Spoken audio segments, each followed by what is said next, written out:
Good morning. I'd like to open up the Metro North Long Island Railroad Committee meetings for the month of September. First thing on our agenda are a list of speakers. First one being Randy Gluckman, Metro North Railroad Community Council.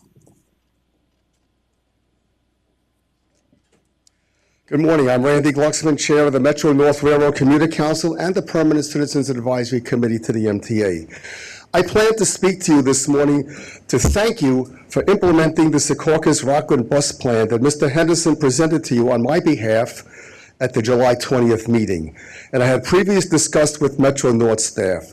Unfortunately, that has not happened. However, only because I have it on very good authority that something is in the works, have I modified my remarks from what I wanted to say. It is my hope, and that as well as the County Executive Ed Day, with whom I spoke on Friday, that this in the works would be the aforementioned express bus and not an extra TZX trip. As I previously stated, walking from TZX stops to the Pearl River and Nanuet stations is not an option, not in daylight, and certainly not during the overnight hours. Why punish commuters who are paying $302 a month for commuting because their work hours do not conform to what are normal business day hours? I got it that you didn't want to spend $600,000 for a train that served few riders. But what I don't get is that you had over 2 months to get this bus service in place. To those of you who were not directly involved in this issue, I apologize. But for months, the only responses that I received were, "We are studying it." And for more times than not, my phone calls were not returned. So here it is. This is how you can fix it. The MTA Bus Company has previously operated in the states of New Jersey and Connecticut in support of emergency and planned service disruptions. And for that entity to replace an existing rail service is workable.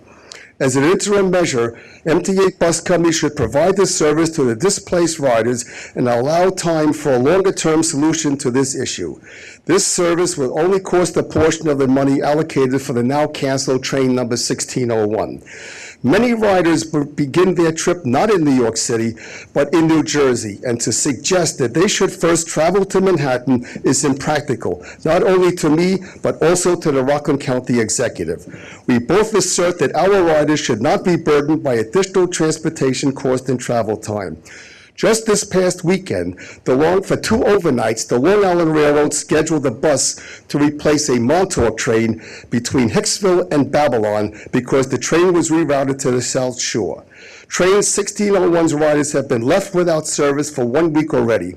I remain optimistic that the Secaucus-Rockland Express service will be launched sooner rather than later. Until then, you should implement my outline above.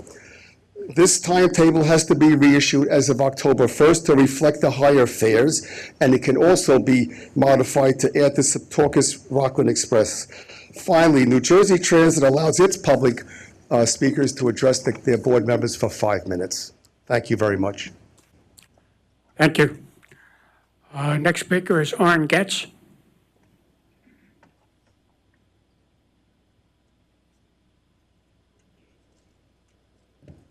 Good morning, ladies and gentlemen, members of the board. My name is Orrin Getz. I did want to tell you about a program New Jersey Transit just released a dated mobile application for smartphones that appears to be way ahead of the MTA's application for smartphones. The New Jersey Transit mobile app now includes MyTix. You buy both train and bus tickets, train schedules, departure vision for real-time train status, My Bus for real-time bus arrivals, a trip planner, and a way of contacting New Jersey Transit. I think the MTA should consider this system. It's up and running, and you don't have to pay the money to develop your own, which is way behind schedule. On October 1, as was stated, Metro North commuters from the Nanuet train station going to Penn Station will now pay $302. And for $302, this is what they're getting. On the other hand, if you look over on the other side of the Hudson River, the monthly fare from Croton to Grand Central is $300. And this is what the commuters from Croton get instead of what we get. And this is just wrong. And as was stated, we no longer have the late midnight train from Secaucus to Rockland County on the Pascack Valley line from Mondays to Thursdays. And what was recommended was to take the 11A bus. I don't know if anybody's taking the 11A bus, but I have. It's quite a ride. It goes through Palisades Park, Englewood, and Teaneck, and Leonia before it even gets to where any of the Pascack Valley Line stations are. I would strongly advise the senior staff from Metro North to go over to the Port Authority at bus terminal at 12:15 and take this bus and enjoy this very, very scenic ride through all of the bucolic places in New Jersey. And, you know, I got to say that I've also not heard of any response on a replacement service for the missing 1245 train on the Pascack Valley line, train 1601. And today I will be meeting with the county executive and going over the status of exactly what's happened. So he will have a report. Thank you very much. Thank you. Our final speaker is Murray Bowden.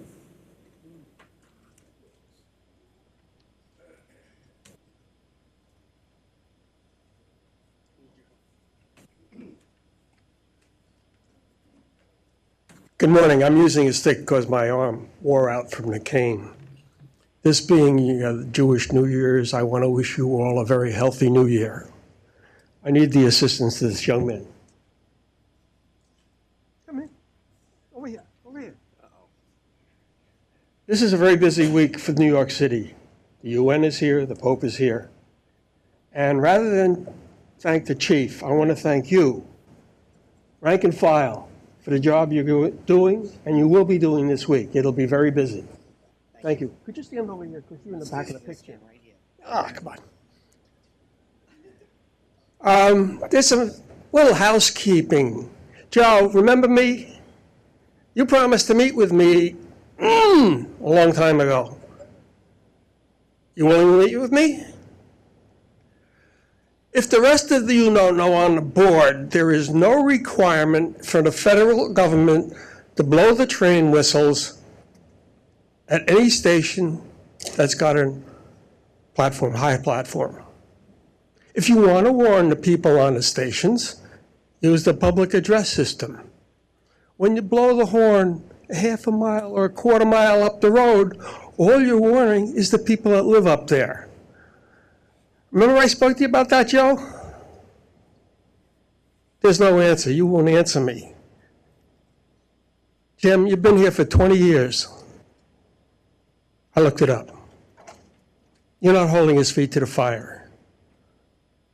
Maybe it's time you step down and let somebody else who's a little more aggressive tell Joe either meet with Murray, stop the train horns because there are no federal regulations. I've looked it up.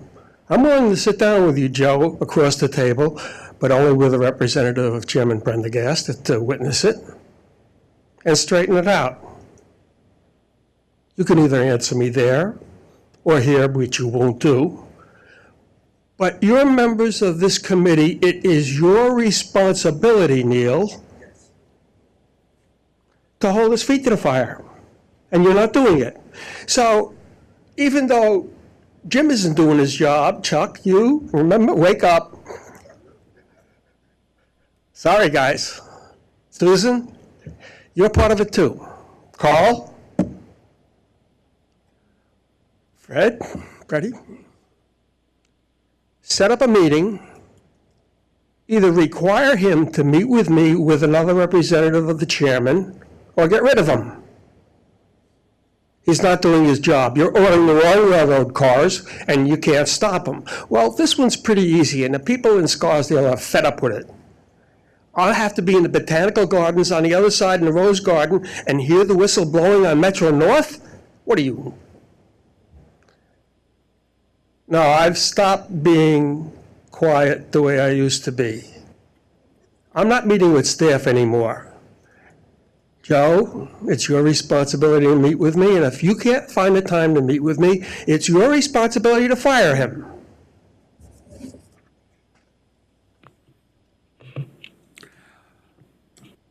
Okay, the next thing we have on the agenda, the approval of minutes. Can I get a motion to approve the minutes of the last Metro North Committee meeting? Second? All in favor? Aye. Any opposed? Okay, now I need a motion to accept the Long Island Railroad. So moved. Second? All in favor? Approved? Carried. Okay, now we get into the work plans. Any changes in any of the work plans? No changes in the Metro Pat? North Work No. Plan. Okay. No. President's report. Joe? Let me start with service reliability. Metro North service reliability continues to show a steady improvement with system-wide performance at 94.2% during July and 96.1% in August. Only 138 trains, 0.7%, were delayed greater than 15 minutes. The AM and PM peak service continues to operate reliably at 97.3%, and weekend service has improved to 98.1%. Off-peak service operated at 93.9% as we continue our ongoing track and infrastructure work. Infrastructure constraints contributed to 46% of the train delay minutes during August, while 28% of the train delay minutes were due to incidents involving the police, customers, or others. On the west of Hudson, we operated at 96.8% for the month of August. Our fleet availability was good with a consist compliance of 99.8%, above our goal of over 204,000 miles versus the goal of 108,000 miles between failure. The fleet's air conditioning performance was 99.7% during the summer. Changes in the operation report. I want to note that Metro North and Long Island Railroad staffs have revised the monthly operations report for both agencies so that the category of delays, which identifies the cause for each train delay, is now uniform between both railroads. Customer satisfaction through August. Overall complaints, I know I reported earlier, were down 32%. They're actually down 50% since January, but have leveled out on the past few months. Complaints about late or canceled trains have gone down 77% since January. July ridership. Total ridership in July increased 1.6% versus July 2014. In July, rail commutation ridership increased almost 2%. Rail non-commutation ridership increased 1.3%. Overall east of Hudson ridership increased 1.6%. West of Hudson ridership increased 2.2% during the month, and ridership on Metro North's managed connecting services increased 3.3%. Year-to-date, total ridership is 1.3% above 2014 and 0.1% below the forecast. And based on our year-end forecast, east of Hudson ridership projections for calendar year 2015 are on track to be the highest ever in Metro North's history at 84.2 million, or 1.5% above last year's record year, 84.2 million versus 83.0. This ridership increase further emphasizes the need for continued commitment to invest in and improve our infrastructure. I have to talk a little bit about the service plans for Pope Francis' visit to New York. Pope Francis will arrive in New York this Thursday and will have a full schedule of events across the city on Friday, September 25th, including afternoon Mass at Madison Square Garden. Access to the Pope's events is strictly limited to ticket holders, and those without tickets are advised to avoid the location the Pope is visiting. People who can avoid traveling into Manhattan on those days should do so, since many of the street closures near those locations will result in traffic congestion and pedestrian diversions. We are informing customers on those 2 days to buy round-trip train tickets in advance and expect some crowding.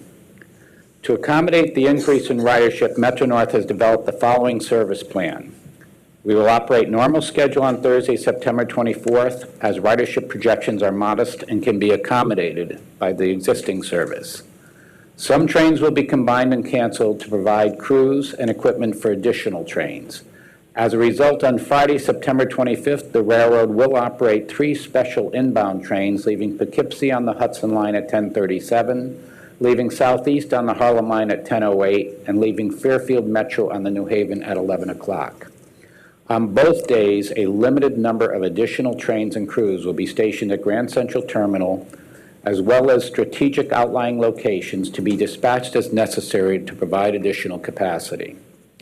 Details on this service plan are being made available to customers through our website. Our October schedule change. East of Hudson schedule will change the weekend of October 3rd and 4th and reflect the normal, necessary adjustments as we continue to provide a safe and reliable service while accommodating our program of aggressive improvements along our right-of-way. These changes are necessary to provide appropriate track outage windows to assure Metro North's ability to perform needed track work and to advance the capital program construction request. The new schedules will continue to reflect a lengthened weekend travel times to accommodate our ongoing critical infrastructure projects. And continuing this accommodation in the schedule will allow our engineering forces, who you'll get a report from, to focus on necessary infrastructure work as long as the weather permits. Later in today's meeting, Glenn Hayden is going to provide an update on the aggressive track and infrastructure program. Most of the infrastructure work is being done off-peak in order to not affect our peak riders. Weekday schedules will feature minimal service changes. On the Hudson Line, a special construction weekend schedule will be in effect from October 3rd to November 15th as we undertake the critical replacement project near Yankee East 153rd Street Station. Overall, our intent is to provide customers with a schedule they can count on as we continue to rebuild track and infrastructure at critical locations. The North White Plains Commuter Parking Garage, I'm pleased to report that the new commuter parking garage at North White Plains will open for use on Monday, October 5th. The garage will improve access to the railroad by providing 391 new parking spaces at the station. I thank all the departments and individuals who are involved over the many years in making this happen. The Hudson Valley MWBE Outreach Event. Metro North continues committed to extending opportunities to minority, women, and disadvantaged-owned business enterprises, MWDBE, and small businesses in our operating territory. In addition to ongoing solicitation to those firms, Metro North has partnered with the MTA Department of Diversity and Civil Rights, DDCR, to host networking opportunities in the service territory. In July, Metro North and MTA held successful outreach event in Tarrytown with joint venture firms of Skanska Echo 3 in Tarrytown to promote subcontracting opportunities for the Croton Harmon shop replacement projects. I thank the board for continued support and appreciate John Malloy, who ended up showing up there, and the chair of the diversity committee for being present at the event also. Metro North and the MTA will continue to host networking opportunities, including one on October 14th in Dutchess County. The event will be held at the Center for Environmental Innovation and Education, located in Beacon, from 9:30 a.m. to 12:30 p.m., and we will send the board additional information. We hope to attract MWDBE and small businesses to this outreach event. We are especially thankful for the support and encouragement we have received from Chairman Sador and all the board members, and we look forward to engaging the businesses located in Beacon, the local Chamber of Commerce, as well as businesses located in the surrounding counties and region. See what happens when you have a month off. Okay, there's an awful lot to go through, so I apologize and hope you can bear with me. Metro North Train Time app upgrade. Earlier this year, Metro North launched an update to its Train Time app to deliver more convenient real-time train status with better service alerts, new search fields, and new refresh features. We have taken these enhancements one step further with the newest version of the app that now allows customers to reverse their favorite trips, access a wealth of information about Grand Central Terminal, including deals from shops and restaurants, upcoming events, a directory map, secrets, and more. Over 300,000 people have downloaded the app, and it is used thousands of times each day. Because of the many improvements built into the app, we expect it will be even more popular. Another bit of positive news is APTA, the American Public Transit Association, has what they call an Ad Wheel Award, and Metro North has won the two coveted first place American Public Transportation Association Ad Wheel Awards in print media. One award is for our monthly customer newsletter, Milepost, and the second one is for our special phone-shaped handout to promote Metro North's Time app, which I just mentioned. These awards are designed to acknowledge the creative excellence of member public transportation systems and business members in advertising, communications, and marketing. Entries were judged in groups by each system's number of annual passenger trips. Winning the print media category also qualifies Metro North for the Grand Prize Award, which will be announced at the APTA meeting October 5th in San Francisco. This, I now have to ask for the, before I go to safety, Joe, hold off for a minute. I do want to talk a little bit about the work that has been done, okay, in terms of talking about Train 1601. All right,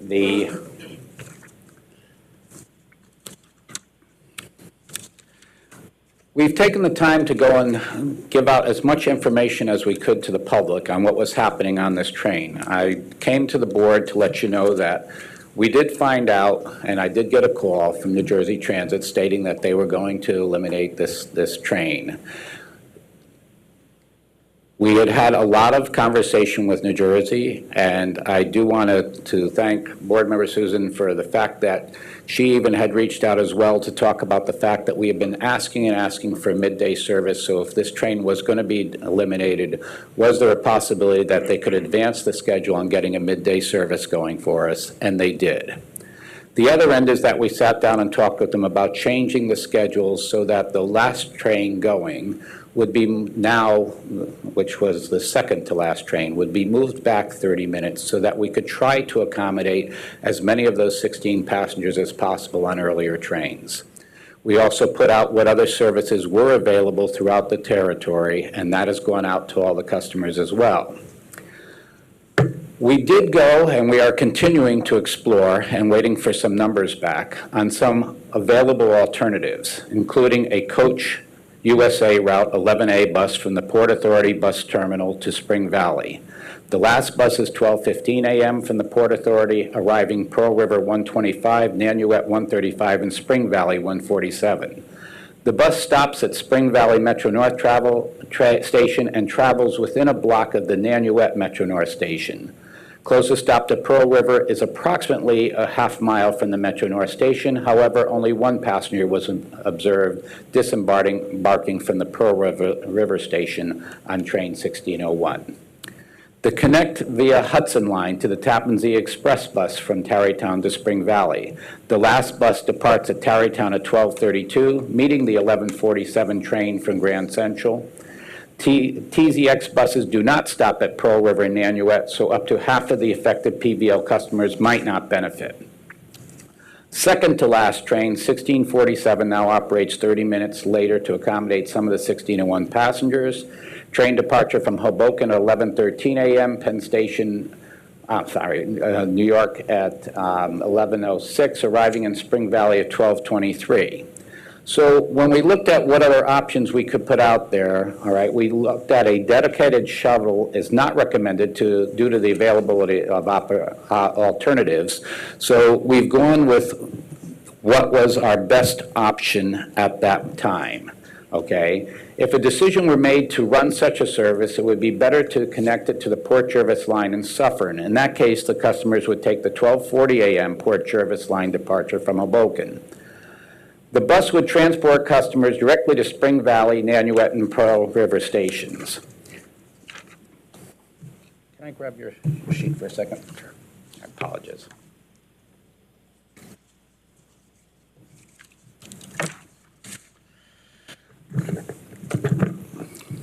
We could possibly fund one additional weekday westbound trip of the Tappan Zee Express bus from Tarrytown to Spring Valley.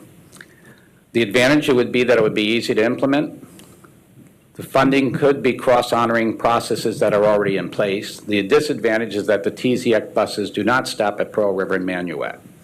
We could implement the cross-honoring agreement with Coach USA on the last weekday night trip on Route 11A from the Port Authority Bus Terminal of Spring Valley. Advantage is that it's somewhat easy to implement. Coach USA has expressed a willingness, we've been in conversations with them as recently as yesterday, to work out an arrangement with us. The last bus is at 12:15, disadvantage, not quite as late as the discontinued 1601, which connects from Penn Station at 12:34, or a potential Metro North connection to the last TZX bus trip departing Grand Central at 12:47. Number 4 would be to provide a dedicated shuttle bus service from Suffern Station to the three stations. The advantage is that it would provide service directly to all PVL stations affected by the discontinuance of Train 1601. It'd be up to 30 minutes shorter travel time than a dedicated bus from Secaucus Junction to the 3 PVL stations, but we are taking into consideration Mr. Gluckman's recommendation on the Secaucus as well. Disadvantages are that an operator needs to be hired to operate the service, and RCDOT would need to manage the service. We are still working on the cost of all these options, and I will come back to the board with all of these options, but right now I'm continuing with the first option, which was that the train has stopped operating, and we have negotiated running the earlier train later while we look into some other options that could possibly be presented to this board. Okay, any questions for Joe? Yeah, I want to thank you. John?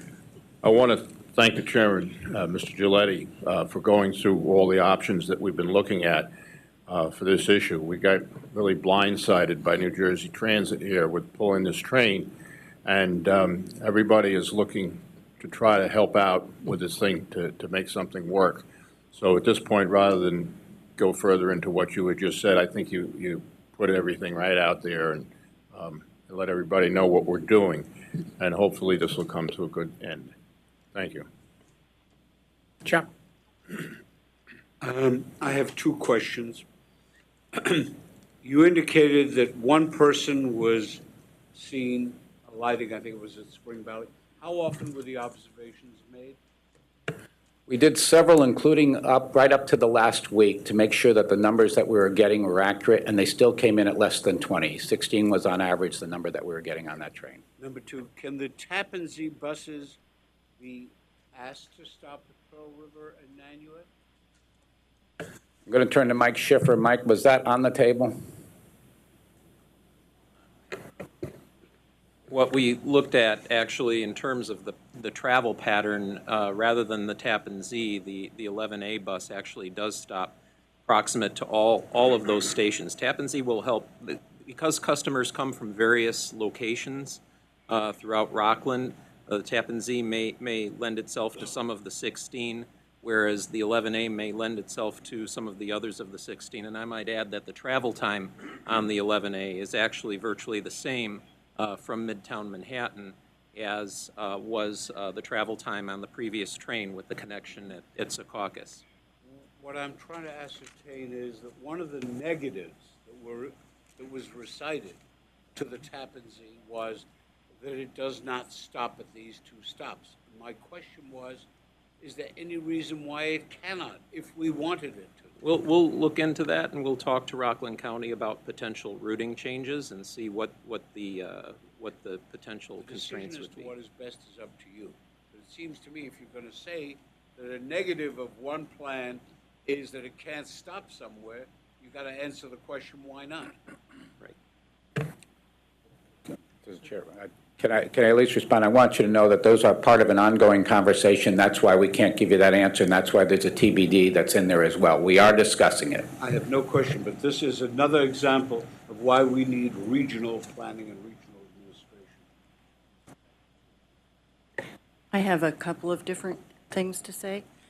First of all, and I know I'm sticking my neck out here, but I have seen that the operational statistics are steadily improving. I'm saying that just before we go into the fall leafy slip slide, where we always lose a few notches, but I'm happy to see where we are today. Secondly, I appreciate the efforts to do the diversity reach out. I've seen much more activity. That's wonderful, and I really thank John for supporting it. It's been a good thing, and you're showing improvement, but we've still got a long way to go there. Lastly, about the train schedules. It's very bittersweet for me. I've worked many, many years to have a midday train, but I never wanted to see us lose one. I know that the railroad, New Jersey Transit, initially made its decision because of the number of riders and the cost of the train. I realize that that's a decision that has to come from Metro North as well. But you need to understand that for west of Hudson, it's bigger than 16 people, and it's bigger than $600,000 for a train. It's a question of losing service when there's very little service to begin with. So the west of Hudson commuter is also concerned about precedent, and I think that's what you're hearing loud and strong. So thank you for the midday train. I'm very pleased to see that people are already using it, and I expect the ridership will continue to grow. And please do keep looking for alternatives for those 16 riders. I like trains better than buses, sorry. But if we can't have a train, let's have some kind of transit.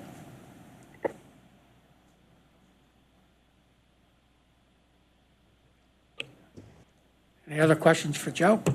If not, we'll get into the safety report from Joe Streamy. Good morning. In your books, of course, there is both the June and July safety reports for Metro North Railroad. We continue with modest improvements across all areas of our employee injuries. In addition, we've done quite well with the contractor injuries and the other types of customer injuries. I certainly will be happy to answer any questions. In addition, you received a supplemental sheet regarding the enhanced safety action update. I apologize for the incorrect document being into your book, but if you had a moment to review the current document, the updated document, I'd be more than happy to answer questions regarding that also. Yes. Good morning, Joe. How are you? Two questions. One, you, Joe, I guess I'm talking about. Two questions. One, I noticed on pages 151 and 159, which identify the various reasons for injury, I noticed the word trespassing 3 times came up. And in my usual vein, I don't think David Mayer's here, but in my usual vein about what accidents are coming that we haven't thought about yet, I see the word trespassing and I get nervous. I see 3 trains being discontinued because of striking passengers who have walked on the tracks. Is that something we're seeing as an emerging concern? Is there something we need to be doing about that? I don't believe it's an emerging concern. What I do believe is that we have heightened the awareness of all of our engineers out there, and we are receiving more incidents of trespassing and reports of people trespassing than we have. We've enhanced all of the categories that we now call incidents, be it a near miss or be just someone out on the right of way, along with a vehicle parked too close to the tracks and a number of other things. So we've really push the level of reporting, by our field personnel. So this is less about it's happening more and it's more about we're observing it more. That's correct. Okay.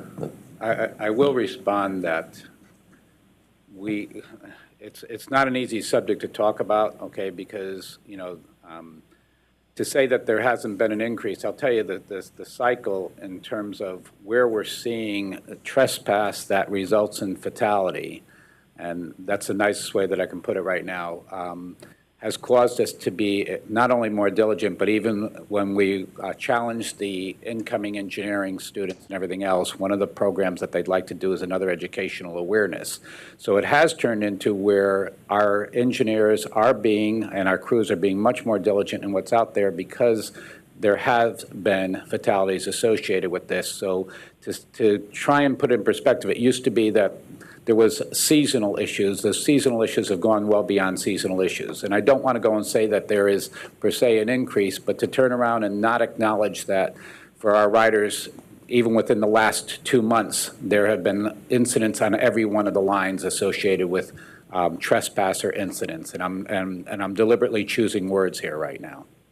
I realize you're trying not to use a word, but if we're talking about self-inflicted injuries, then I'd like us to then think about, much like bridges have often done with life is worth living, et cetera, I think in the scheme of things, it may be worth thinking about something to do. I'm not suggesting you need to, but I would think, given that this word has shown up now 3 times in the book this month, and I'm noticing it, and maybe my colleagues are noticing it, I'd like you to think about it. And that's why I'm hinting at the fact that we'd like to come back to the board. We are looking at it. We have something that I'm not ready to go into yet, but we do have a plan to come forward to the board with some ideas on this. My second question then. I love these meetings that we have as joint committees because it lets us look at similar things between the two railroads and notice differences. So I'd like to raise one, and maybe I'm just identifying it and it's not a difference, but I'd love to hear from Joe and Pat if I'm crazy. On the enhanced safety page for Metro North, it cites that we did 13 radar observations in the month of August. For Long Island Railroad, we observed 116 radar observations, so one is 10 times greater than the other one. Can someone explain, unless I'm misreading that seems like a significant differential in how we're testing? Neil, if I can answer that, your question there. Metro North, after the Spite and Dival derailment, embarked on a new initiative to review event recorder downloads. And if you look at our data for the month of August, we had 46 event recorder reviews. When we do a radar observation, typically it's one train at a time, one engineer at a time. When we do an event recorder review, we actually review multiple trains that have operated over a 10-day period. So what we found is the event recorder reviews are actually more effective in identifying potential exceptions to train speed compliance because the engineers are not aware someone's along the right-of-way with a radar gun, similar to. But Long Island Railroad did 32 of those, so you guys are not crazy different in that, but you're wildly different in the other technique. So either they're wasting their time doing 10 times more, or you decide you don't think they're worthwhile. So there's some differential that the two organizations should think of because clearly your patterns are different with one and similar in the other. Absolutely, and Dave and I speak regularly about these types of issues, and we're going to continue trying to make our processes consistent and share best practices so we spend our limited resources in the most effective way possible. Just remember what Emerson said about consistency. It's the hobgoblin of small minds. Sue? Back to the trespasser issue. I had a question raised to myself that I was going to speak with Chief Cohen about, but I'll raise it here. When someone, a resident near the train line, sees a trespasser, who is the right person for them to call? Is it MTA? Is it the local police? Is there a protocol that I can pass on? They call 911. It'll go to the local PD, and they can direct it to us immediately, to our communications. And if we're not available, then they'll send the locals. 911's the best. Thank you very much. Okay. Chuck? There's one on the trespassing. I do want to be clear that we don't put them on the track. They find their own way on the track. And the issue is try to persuade people not to be people and to start obeying the law. Although we do provide attractive nuisances once in a while. So, for example, just south of the Riverdale station, that gate is open all the time. They can walk right on to the tracks at any time they want to. I have one question on the safety numbers. If I read correctly on page 28, the numbers of customer injuries are up a bit over the prior period, and that was true also of June. Is there a reason?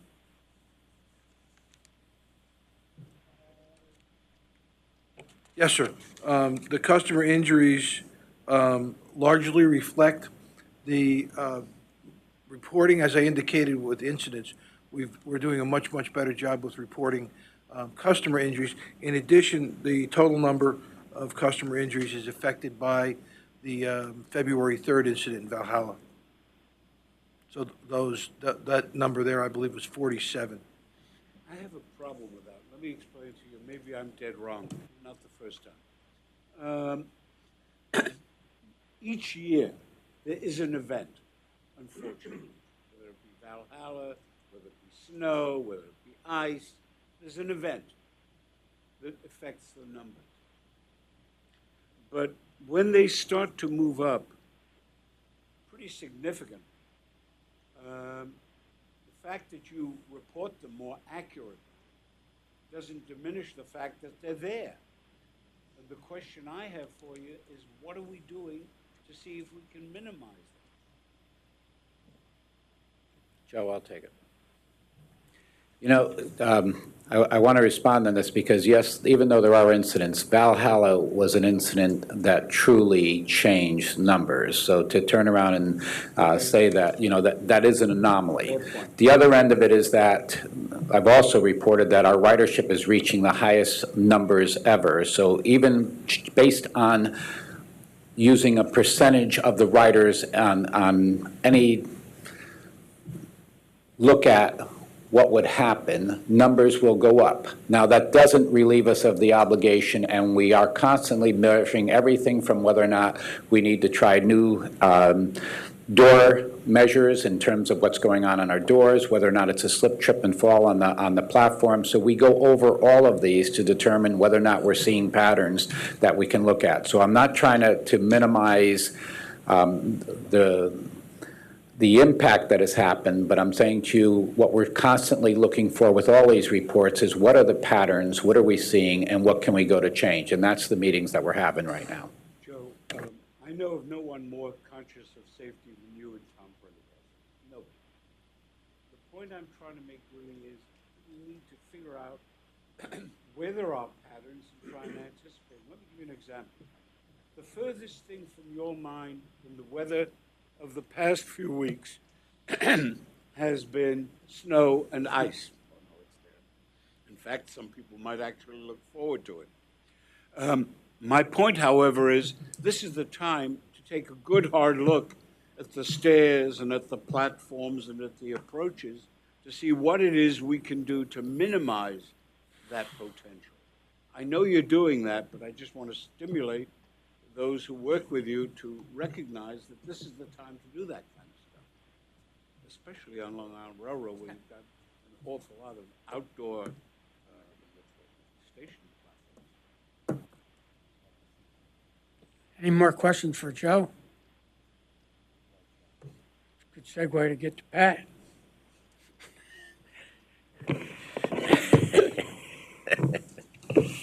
You all didn't hear that. That's good.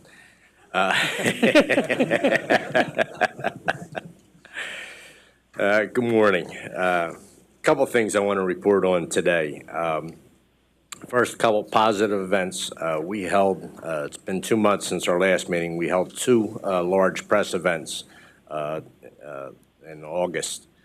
One was associated with the opening of a new parking garage at Wyandanch. And Wyandanch is a project that has been targeted by the town of Babylon, the county of Suffolk, to develop around the station transit-oriented development. And as part of that project, we built a parking garage there, and we had a nice ribbon cutting for the opening of that parking garage. Second event was for a ribbon cutting for the second track project. Now, the second track project construction has actually been underway for about 1.5 years now, so it was not a groundbreaking, but it was to mark a transition in the project where we moved from third-party construction to the force account work that our own forces will do to begin installing track on that rail line. In fact, on the upcoming track outage events, there is an event coming up for the distribution of welded rail along that stretch from Central Islip to Ronkonkoma. So there are some positive things going on out there and good events. We had great attendance, and it's appreciated that all the people were able to attend. We had a lot of elected officials and a lot of labor leaders were able to make those events, so they were very positive events. Switch over a little bit to some events that haven't been so positive in the last 2 months. We've had a series of service interruptions over the past 2 months that have significantly impacted our customers. The first was a event on the Ronkonkoma line where a driver of an automobile was a little disoriented following her GPS, and it said to turn, so she turned. Unfortunately, she turned and drove right down the tracks, and our train came along and hit the rear end of the vehicle. Luckily, the driver of the vehicle had exited the vehicle prior to the train striking it, but it did disrupt significantly our morning rush hour service out there. Second event, which happened on September 2nd, was the loss of signal power at Harold Interlocking. Harold Interlocking is our major interlocking just outside the East River. Tunnel tubes without signal power, you have no signals, they all go dark. You have no ability to throw switches. They're all electric switch machines, so you have very limited ability to be able to move trains through that. We did continue to operate trains through Harold, but the procedures that are required to safely move trains through there give you very little flexibility, and the throughput drastically drops when you have to do that. At a point in time where the trains backed up to Jamaica, we stopped trying to put trains in line to work their way through Harold. And at that point, we started dropping all trains off in Jamaica. We did continue to operate into Brooklyn, into Atlantic Terminal, but we dropped anybody that was headed to Penn was dropped off at Jamaica because the trains were just backed up for the 9 miles between Harold and Jamaica. That problem persisted throughout the morning. It was a situation where the signal system is supposed to have a redundant feed. Redundant means when one power source would fail, that a secondary power source would automatically flip over to the secondary, and that we should have signal power via the secondary source. There were some modifications made to that system. So in fact, the redundancy was not available.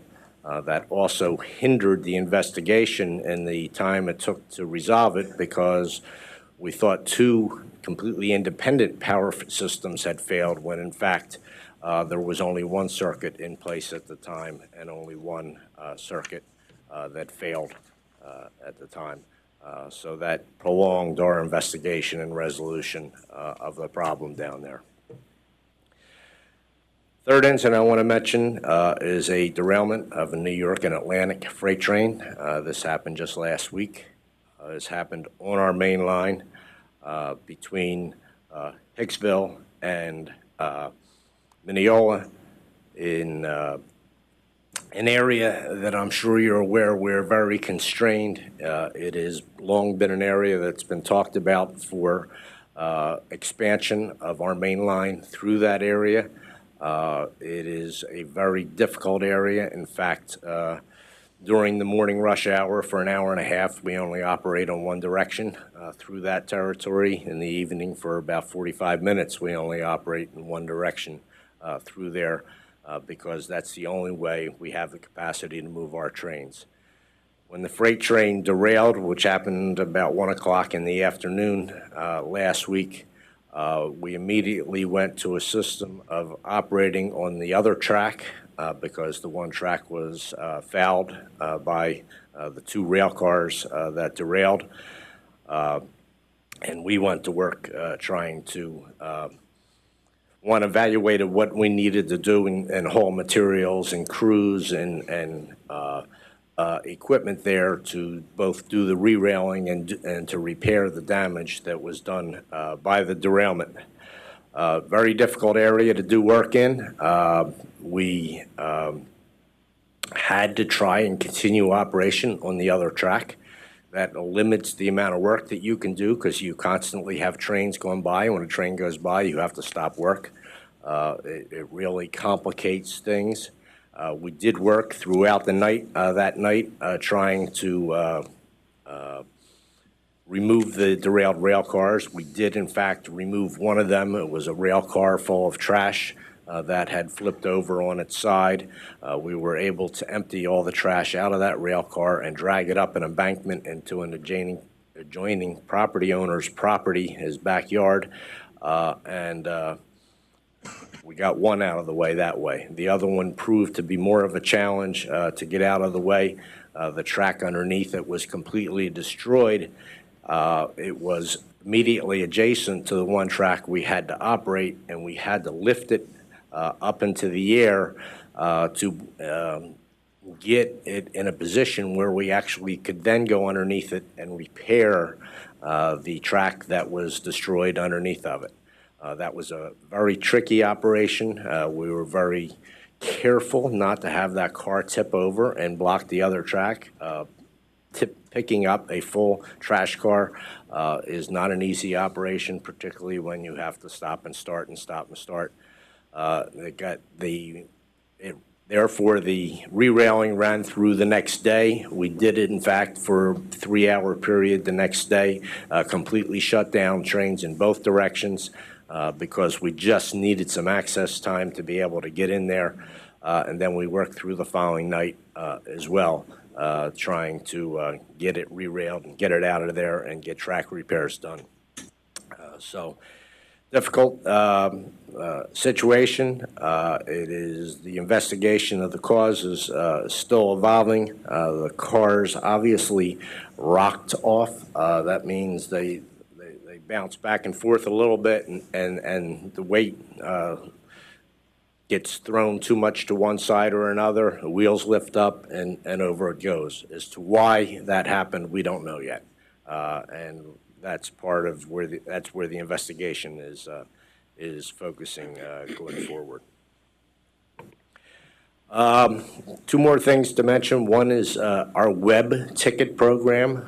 We have the ability today to buy web tickets. You can go online, click on a box for web ticket, and purchase Long Island Railroad tickets. That is used by less than 1% of our less than 1% of our ticket sales. It is not a very popular option. It is one that our contract is expiring with the vendor. It has proven to be very difficult to try and keep it up, so we are going to terminate the web ticket program effective October 1st. Very much recommend people move over, and you can go to any station ticket window and or ticket vending machine to buy your tickets, and we do have our popular mail and ride program for people. It's historically been much more positive or much more used than the web ticket option has been. Final thing I want to mention is ridership. We had 2 extremely good months for ridership. Long Island Railroad continues to see very good growth in our ridership. Year to date, we're up 1.8% over last year. Last year was our 3rd highest ever. If this continues, and I'll have to knock on some wood here, we could see a record that a number that hasn't been touched in a lot of years. So we're very positive about that. One of the unique things that I found out about service on Long Island, unlike just about any other system, and Joe's fits into the other system category, my highest ridership month of the year for this year and last year is the month of July. So when you think people are going on vacations, they are, but they're riding Long Island Railroad out to the beaches and the events out there. So we don't get a break in terms of ridership. In fact, we actually move more people in July than any other month of the year, and that was true for all of last year. It is the highest month this year, and I would be surprised if we would surpass it in any month going forward. So it is a uniqueness that exists on the Long Island Railroad service.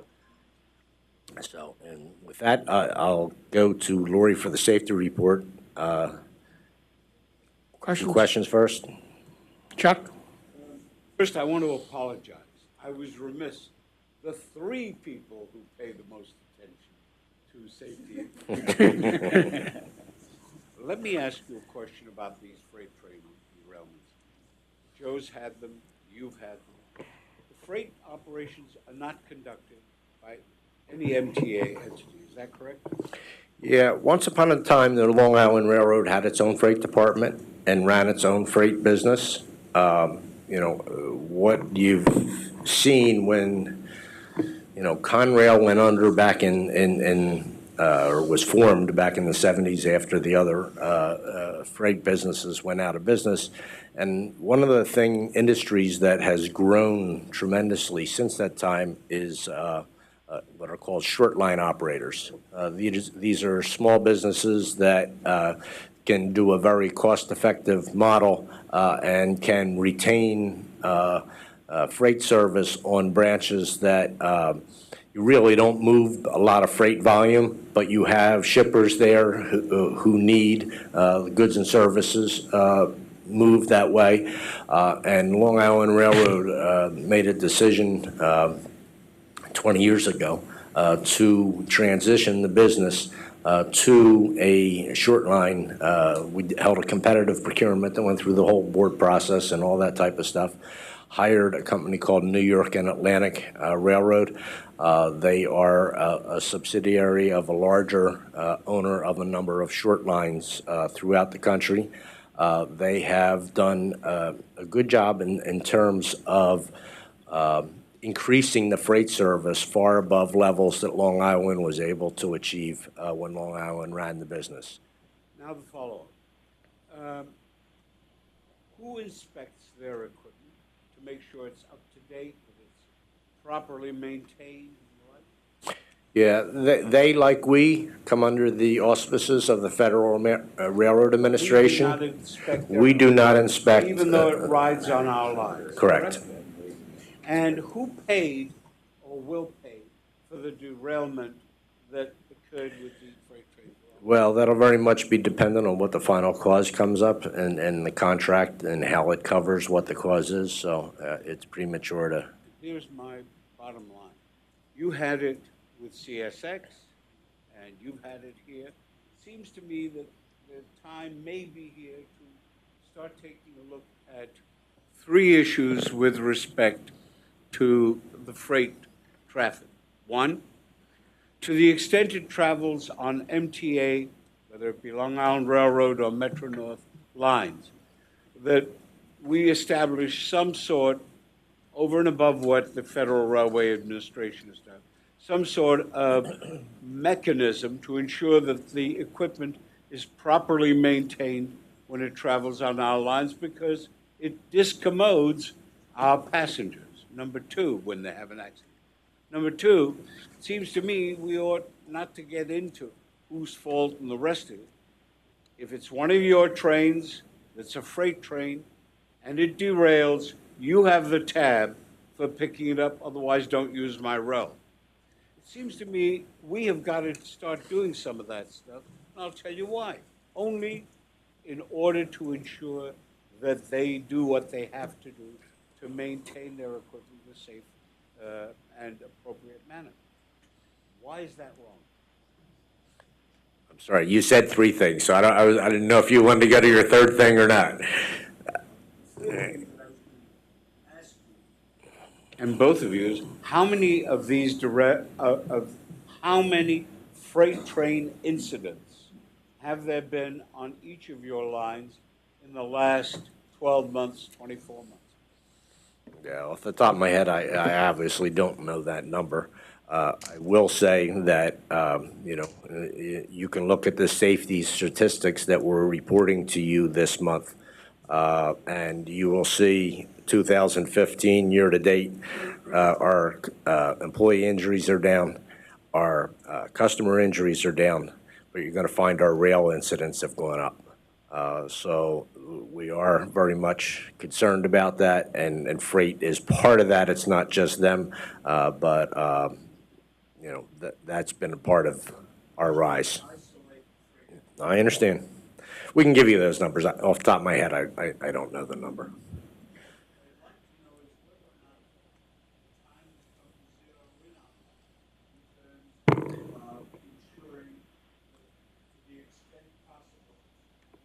The equipment they use is properly handled and properly maintained. Yeah, and you bring up something that is very timely, okay? The contract with New York and Atlantic has a renewal option, and that renewal option is right now. And it is, the way it was structured 20 years ago, they needed to meet certain criteria to enable them to renew. It was not a mutual, it was not set up where we mutually would have to agree to renew it. It was solely on their part that they were able to renew it, provided they met certain criteria. And we're in discussion with them. As you know, the FRA is doing a deep dive review of the New York and Atlantic operations right now. And we have postponed consideration of that till we see the results of that deep dive. And we have some changes that, from a safety perspective, that we think need to go into that contract. They don't go as far as what you suggest in terms of, whoever derails pays, but we are looking to get our nose a little further under their tent than it is today. Will that contract come to the board? The renewal will, yes. Thank you. Ira? Regarding both incidents, I think there's an issue with communications. This has been a long-standing issue for the Commuters Council and for passengers. The communications with passengers just isn't cutting it. I got several emails of people who the conductors didn't have information. The information people would receive on alerts would conflict with things on the platform. There were incidents where the trains would come up to Jamaica after being an hour delayed and then sent back to Mineola. It's not just communications; it's also what we do when there's a problem. I noticed in the finance agenda, there's a contract for consultants. To help us do things maybe that we're not doing well. I hope one of them is an expert in passenger communications, because I think, given the history, I think we need some outside help and advice on how to communicate with our passengers, because we must have, we have all those conductors, and I don't know if they're used that well in communicating with passengers. Yeah, a couple of things on customer communication. It is certainly something that everybody wants to do better. We want to do better. Our customers want us to do better. One of the biggest challenges, and I'll use the power failure as an example. We've had power failures before. It's how long is it going to take to find the source of the problem, and how long is it going to take to resolve it? You don't have an answer for that. You don't know how long trains are going to keep backing up.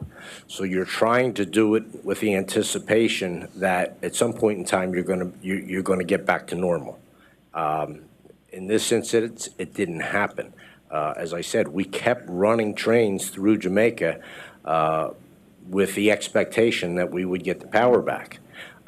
It didn't happen. At that point in time, that's when we started dumping people out of Jamaica. And did we let our crews know when that happened? Sure we did.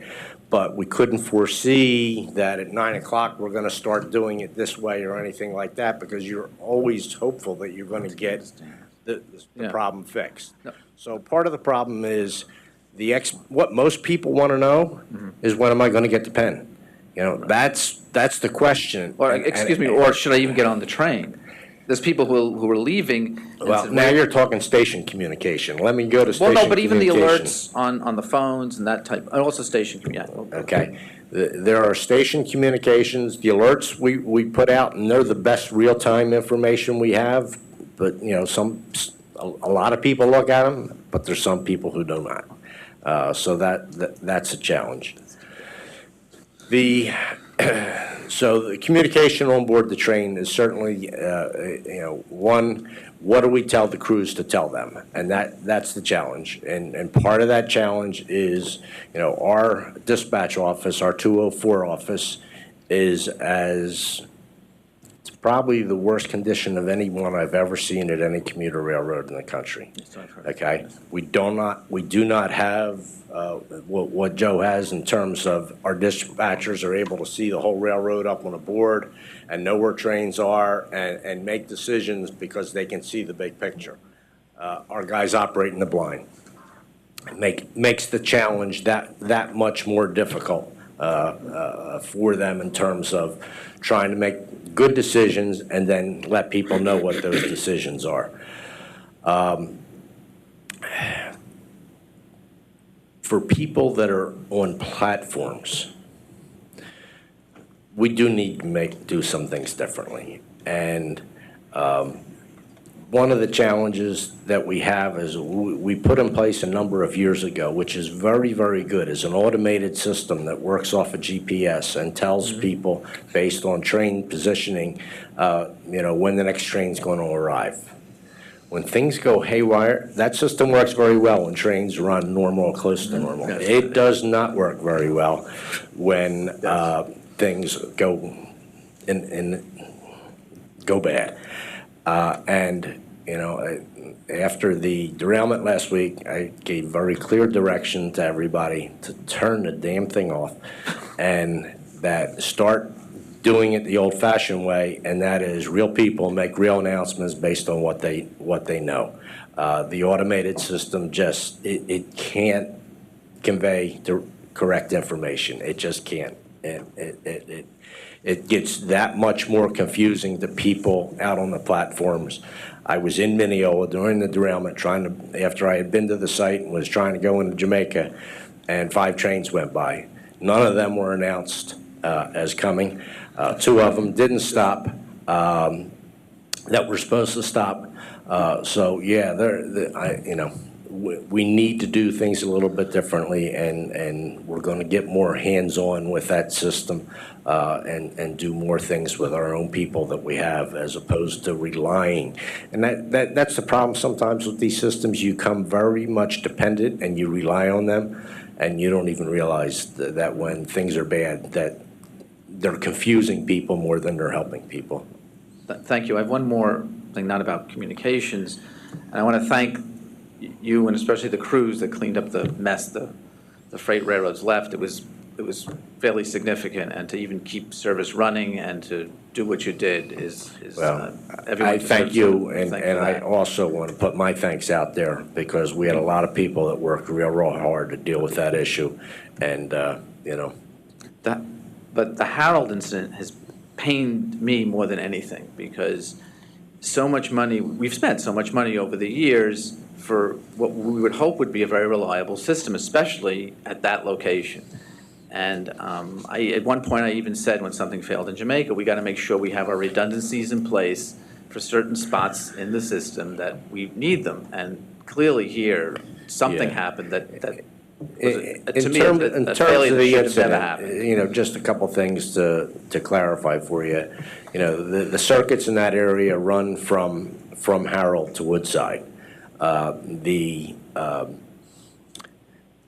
belief, because we lost both powers, we believed it was in Harold. That was indeed not the case. It was closer to Woodside is where we had the fault that was out there.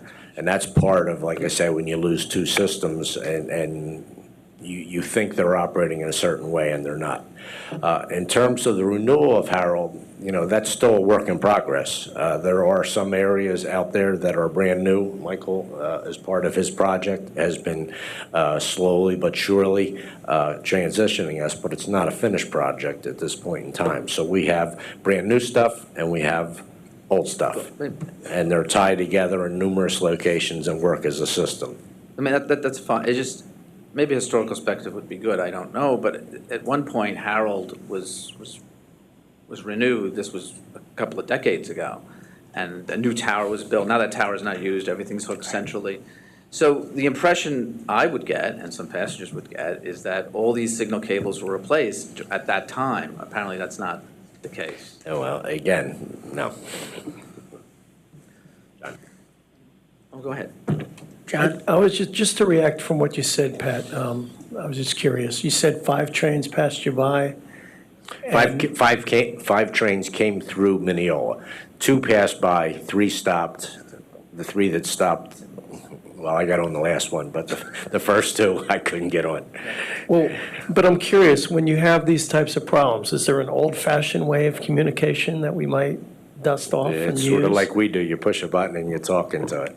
Why isn't that, is that part of the system, that if this That capability happens- is there, but, you know, human nature being what it is, the system works well 7 days a week, you know, most of the time, and people become very comfortable with the system, and sometimes that's not a good thing. Was there something in our manual or in our training that could make it more in their minds, in people's minds, that, you know, before the computer, people actually used to wave and I'll say, very much say put this hello? on my management team. We need to do that. We need to make sure that absolutely happens. Yeah, thank you. Benny? I just want to clarify something regarding onboard communications and conductor responsibilities and crew responsibilities. You know, when something happens as horrific as the Harold incident, and you no longer have a signal system to rely on and switches no longer move for whatever reason, the responsibilities of a conductor, one of which who is assigned to a train to take on the role of communicating to dispatchers and crew members, changes drastically. And I would like to think and hope that everyone would understand that the number one responsibility becomes safety and manipulating trains safely. So no signals, switches aren't moving, trains are backed up for miles, and we have to make reverse moves. You know, you're not looking in the rearview mirror. You're making reverse moves based on communicating to somebody that is 800, feet away from you on the other end of equipment. The radio is on, you're communicating to people. Communicating to customers is very, very important, but it is secondary to getting the job done that needs to be done to clean the mess up. So I would. And also, crew members now are reliant on technology that has been put in place to communicate to people, whether it's the websites, whether it's alerts. But, and lastly, when the news isn't good, nobody wants to communicate it. It's a mess, so I just want to make sure that everybody understands, and I've said this since the day I took this spot on the board. Operationally, the understanding of the challenges of operations is so important for board members to understand, and the priorities. We tell our employees every day to day, when everything's good, there's no issues. You need to know to be ready when things go wrong, to fall back on things when they go wrong. So the more technology that we see, the more challenges we get when we have to rely on manual means. Operationally, what transpired in Harold interlocking, the process to clean that up and keep everybody safe, to me, knowing our rules, procedures, and the way things have to be done was amazing to me. In every operational incident that we've had, as much as it seems so ugly to the public and to people that want to try to look back to fix things, if you truly understand the volume and the magnitude of how our system works, and when that all goes away and we have to rely on people talking to one another to safely put people back where they belong, I truly believe you would understand how well we come back from these things. Not to say that there are construction needs and concerns about why things went wrong, but when they go wrong, I can absolutely assure you that the priority of a conductor, being one, I will tell you, I can't talk to commuters until I know that everybody's safe. And as soon as we know, and as soon as I'm concentrating on that move that needs to be made to get some, because the worst thing that happens when things go wrong is when mistakes are made again and again and again. So be assured that when these things happen, the system is set up in a way to be safe, but be patient and understand. Any other questions for Pat? You want to get to your safety report? Lori? Good morning. The book contains both the June and July safety performance for the Long Island Railroad. I'm going to focus, starting on page 239, with our July safety performance. As Pat indicated, we are down both in our employee and customer injuries through the end of July. Slip, trip, and falls continues to remain the biggest category of injury for both our customers and our employees. On the customer side, though, we did have experienced a 23% reduction in slip, trips, and falls. Additionally, through our community outreach partnership with the MTA Police Department, our Operation Lifesaver and Tracks classroom presentations, we've reached close to 55,000 young people, adults, community members. Page 258, we have our enhanced safety action report. Our next safety stand-down is scheduled for October 1st. Notable also, our confidential close call members of our PRT team, peer review team, which is a labor management partnership, went down to Virginia last week to learn more about what other properties are doing with their confidential close call reporting programs.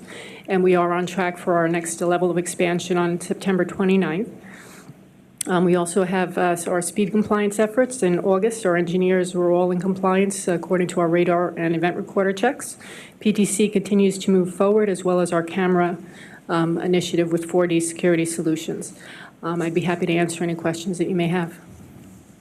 Any questions? Ira. On the enhanced safety actions, I noticed that the Metro North, the new Metro North report actually says that they give aggregate totals of radar observations and event recorders. So I was just wondering, we didn't. I wonder if you could just get that information. Oh, sure. So for August, for our speed compliance, August 1st through August 31st, there were 116 radar observations, 76 different engineers were observed, and there were 32 event recorder downloads. No, I'm sorry. It says the Metro North, I think, gives aggregate totals, like, since they started doing it. That's what I meant. Yeah, They give like 264 radar observations, 739 event recorders reviewed. I'm just wanting to really make a comparison between the railroads. It'd be good to see over a longer period of time. Sure. We can get those numbers for you. Because Neil had mentioned the difference between the two. Maybe the difference isn't that much. I don't. Yeah. Well, we average approximately, the program is very structured by our Transportation Services Department, so they average roughly 100 radar observations as well as around 30 to 40 event recorder downloads. But we can definitely get you those numbers year to date. Ira, if I could add there, one of the things that is going on, Joe and I and our respective teams are working very much together to be more consistent in terms of how we report different things in the reports that you see. So it's an ongoing effort to be able to do that. I'm not looking for consistency. The railroads are different, and maybe because They are. Because I don't think we have as many locations where there's even an opportunity to speed, to go over speed as Metro North does. For a variety of reasons, not just, but anyway, I guess farther out east we do, but regardless, and that may be the reason why we do more radar observations than event recorder things. I don't know. It'd be good to hear if there is a difference, what the reason is for that difference. Thanks. Pat, who has the responsibility, as between you, Amtrak, and whoever else, for the maintenance of the platforms and the areaways at Penn Station? I mean, where the trains come to a halt, where passengers get off and wend their way through that awful place. I wish there were an easy answer to that one. It is a very complicated question with split responsibilities in different areas of the station. I recently went on a tour with Mitch, and but there's real estate issues that are down there. There's Amtrak, there's New Jersey, there's us. There's everything from air conditioning units and stuff like that to elevators and escalators, and there's no one answer to what seems like a very simple question. There's No, I understand the complexity of it. What I'm trying to get at is this. I took the occasion to go down there 2 weeks ago to see how those tracks, those platforms are maintained, and how the escalators are maintained, and how you get people up and around. To say it's messy is to be charitable, and I'm not known for that kind of charity. My question is, to what extent have you been able to, A, accumulate data on passenger injuries, passenger problems on the platforms as they work their way through the escalators, as they work their way out of the station or into the station, number one. Number two, to what extent, if any, has there been any focus on what can be done to improve it, whether it be a bilateral action or a multilateral action, but in terms of getting improvement on it? It ain't good. Yeah, in terms of the accident statistics, Lori has information that she can quantify a whole bunch of different ways. So if you have anything specific, she'll be happy to give it to you. In terms of improvements to Penn Station, I'm going to let Dave jump in and give you some information, because Dave's been spending a lot of time down there since his arrival, and it's been a focus of his. Just on addressing Penn Station as a whole, I'll talk about the main corridor, the upper level first, because as y'all all know, there's not one owner and there's not one area of just complication that's out there. So what's taking place up on the very top level with Fernando and MTA, there's jurisdictional areas where they have retail spaces, and basically Jeff and his staff seem to have made some good progress, and they're getting in, different vendors. We've been focusing on a lot of different lighting initiatives. We've been focusing on trash. We've been working with the security component. Also from a signage perspective, we've taken out a lot of materials that have been there for decades just to kind of clean the place up. A lot of it was just clutter and such, over the years.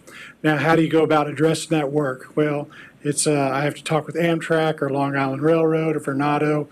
There is progress and stuff that's steadily being made at the level where our ticket windows and everything else are at.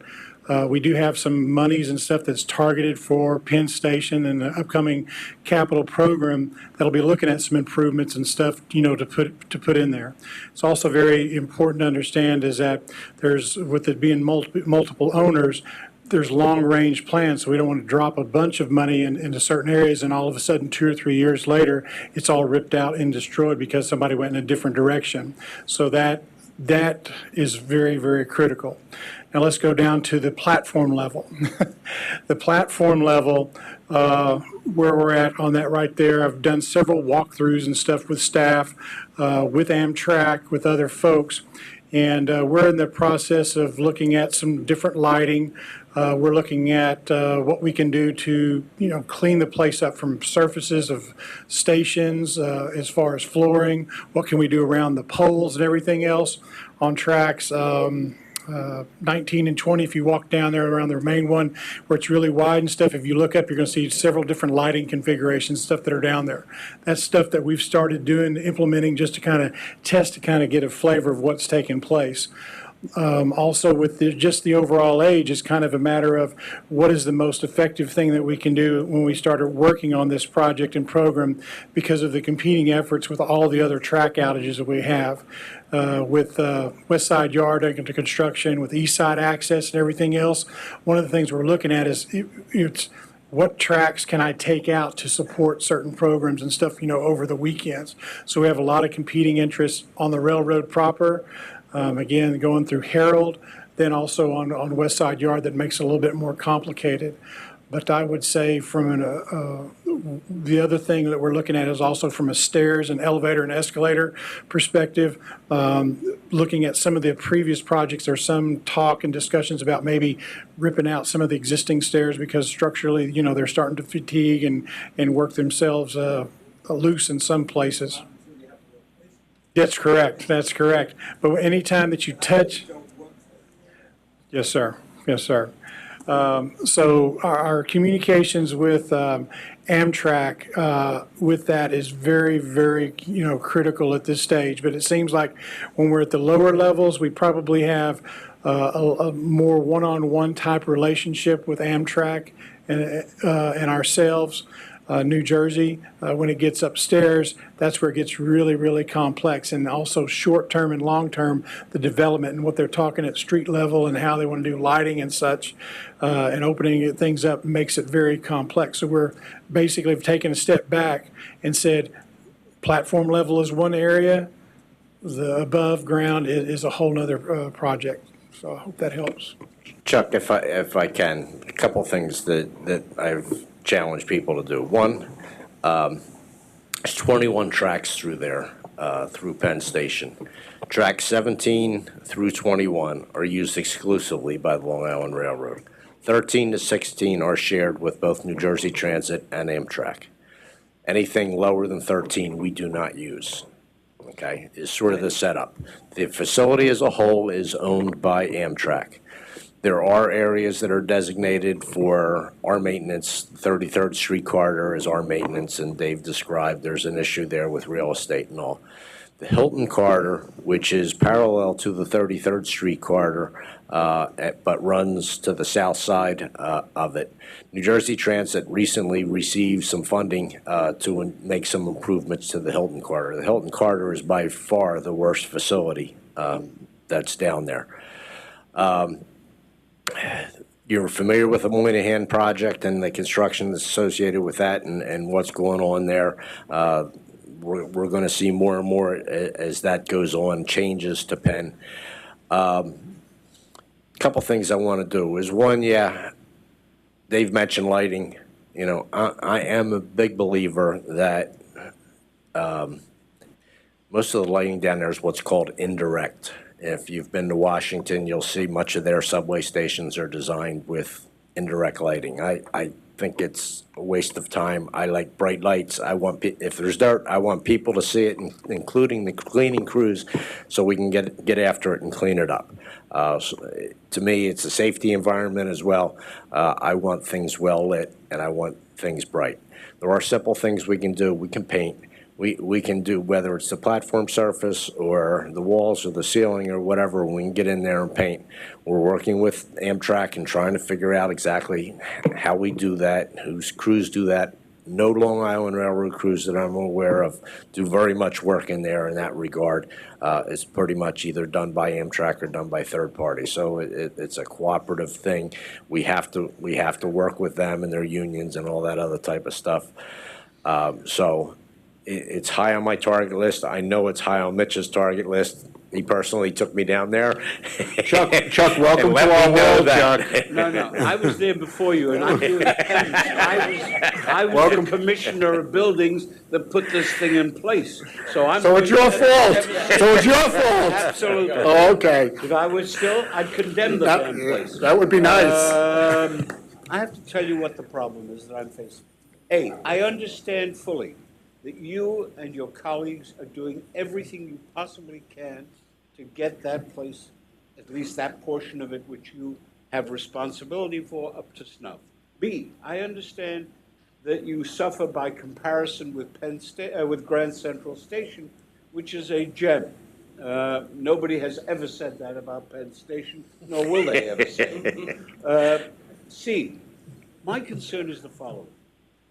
The people who ride the Long Island Railroad, with all of its problems and with all of its pluses, with its ever-increasing passenger component and with its ever-increasing attention to detail and better service and safety, suffers when the person gets on the train and gets off the train. And that is where we are penalized for the actions of others. And it seems to me, and you've heard me say this before, Mitch, over the past few years I've said it time and again. As I said, I'm doing penance. My point is, we have to do something about that. I agree. No argument. Michael? Unexpected. Actually, there was a long discussion about Harold, so that's a good segue, because I had a presentation about our work in Harold that kind of tries to show the complexity, and I'll hand it over to Bogdan. Can you get it going? If possible, with some sound.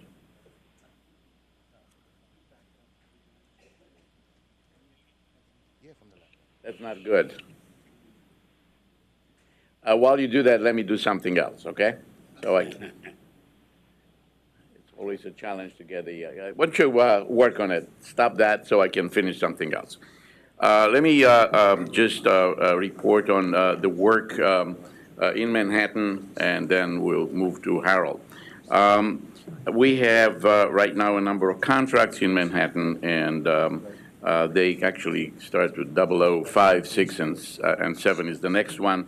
The south tunnels, the north tunnels, as well as the new contract for the terminal station.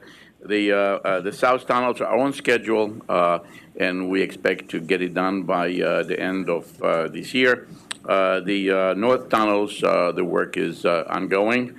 And the terminal station, that is a new contract, that is an RFP, we received the proposals on September 15th. And it is very competitive. We received, at least from a technical point of view at this point, and we received 7 proposals for that, and that's encouraging. We have 2 other major contracts. Actually, one of them is very large, the fit out in the concourse, and the early fit out is right now moving into the electrical testing for the substation energizations, as well as 14B. That one of the things that for the first time the public are going to see it, we are going to do the demolition excavation to connect the Long Island Railroad concourse to the upstairs through the Biltmore and dining room, and that's upcoming. One other contract that I would like to mention is the 55th Street vent plant. And right now, actually, the street has been shut down by Verizon that are doing work there, and we expect to be able to, that everything will be completed by October. So this is the part that we actually do not control as much, because we have a different utility company working on the street. Are we done with the... We're ready. Okay, so let's roll the Harold, please.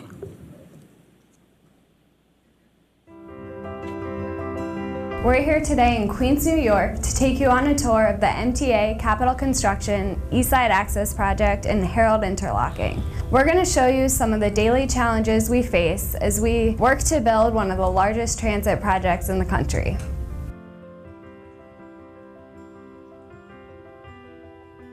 East Side Access is actually giving Long Island Railroad the opportunity to run directly into the east side of Manhattan and Grand Central Terminal.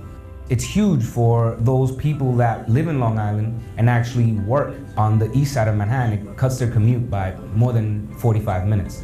And to do that is a whole new series of tunnels and networks getting through Queens and then connecting into Manhattan via a series of tunnels underground. This is the busiest rail corridor in the country. Over 750 trains a day come through, and we're never allowed to shut down the railroad. There's just really no other area in the Northeast that all 3 railroads of this magnitude would come together. One of the main goals that we are all working on here at East Side Access is to expand Harold Interlocking to accommodate new railroad tracks and new trains running in and out of Manhattan. I think one of the main jobs that we all perform here is coordinating together to work succinctly and in the right sequence. Performing this kind of construction would be easy in an open, empty field, but obviously that's not the case here in Harold. All construction is directly adjacent to active railroad tracks with live 12,000 volt AC catenary overhead or 750 volt DC third rail on the ground. So during rush hour, we can have a train running through Harold every 5 minutes or so on any track in any direction at any time. So safety is definitely a priority. Construction in Harold is split up into multiple East Side Access contracts, which organize the scope of work into priorities We put up about 93 above-ground catenary structures. Underground 12 kV is fed to these catenaries, which will power up the pantograms that power up these Amtrak trains. In addition to that, we built some bridges. We're trying to segregate Amtrak and Long Island so that they both have their own paths in and out of the tunnels and with minimal crossings. Contract CHO54A is a utility contract. The idea of the contract is to replace and remove utilities so that follow-on contracts can build the final infrastructure. The most difficult part of that work was the construction of the microtunnel, which went underneath 10 tracks. At some points we were 5 feet below track, which makes it extremely difficult to get in. Right now I'm on the westbound bypass contract.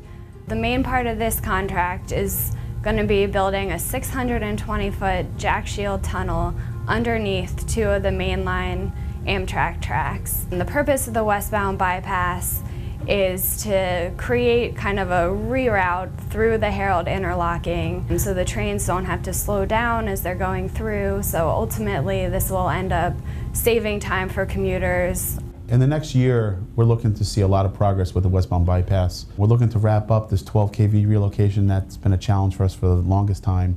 We just finished the S feeder relocations. We're currently working on the C feeder relocations. So that'll be another big piece behind us. On the signal side, we're looking to get the H3 cutover completed. We currently have a job out for bid, 57, which will be building the 48th Street Bridge, the Tunnel D approach, and some other components. We're looking to get that underway. And with that work moving forward, that will lead to the H5630 cutover, which is a big cutover for us planned at the end of 2016. We're glad you had a chance to see some of the work here in Herald Interlocking, Queens. We hope to update you soon on the progress to come.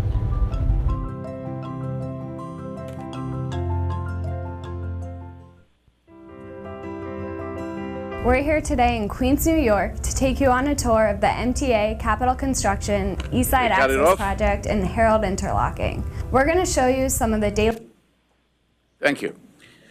I just wanted to get you a sense of what we are facing on a day-to-day basis in Herald. One of the other challenges that we have is completing our work and getting the Amtrak protection resources that we need.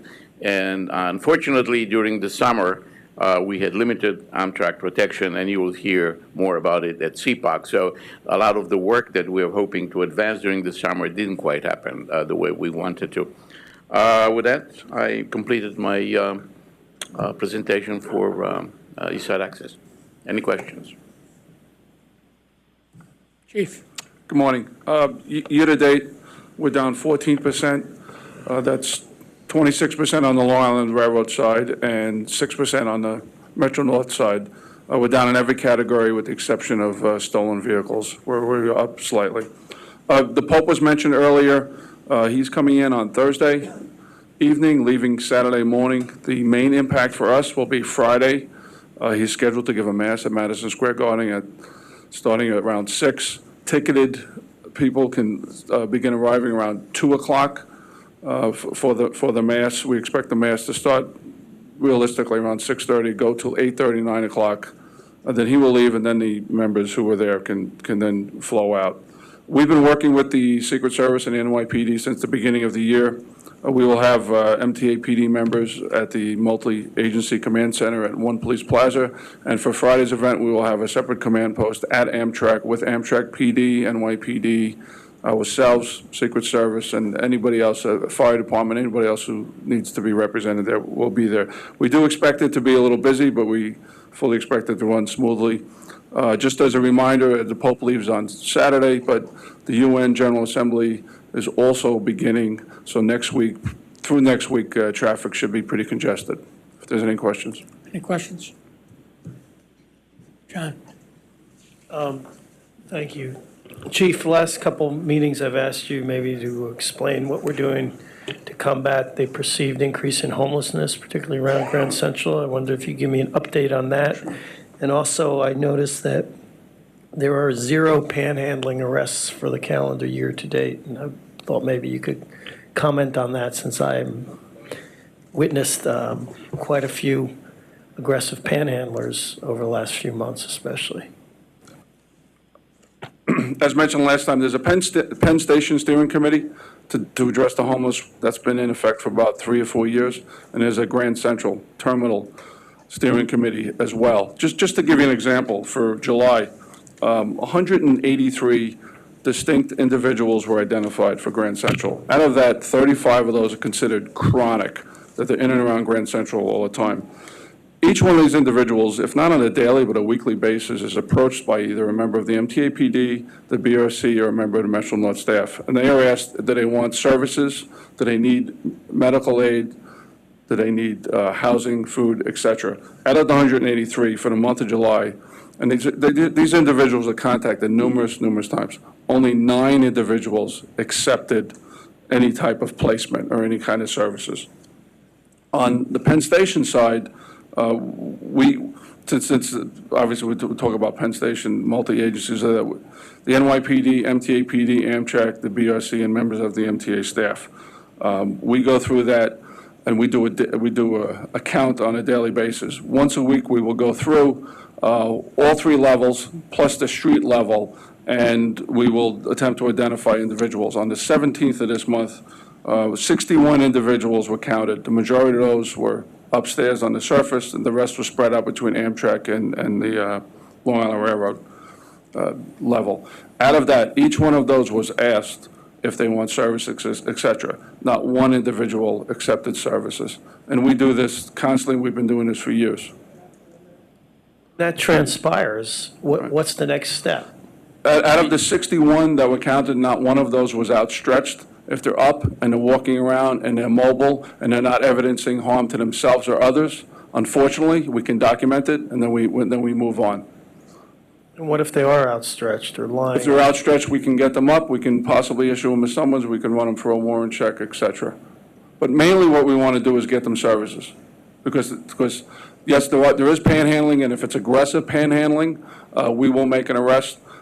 Sometimes the charges won't come up panhandling, it'll be disorderly conduct.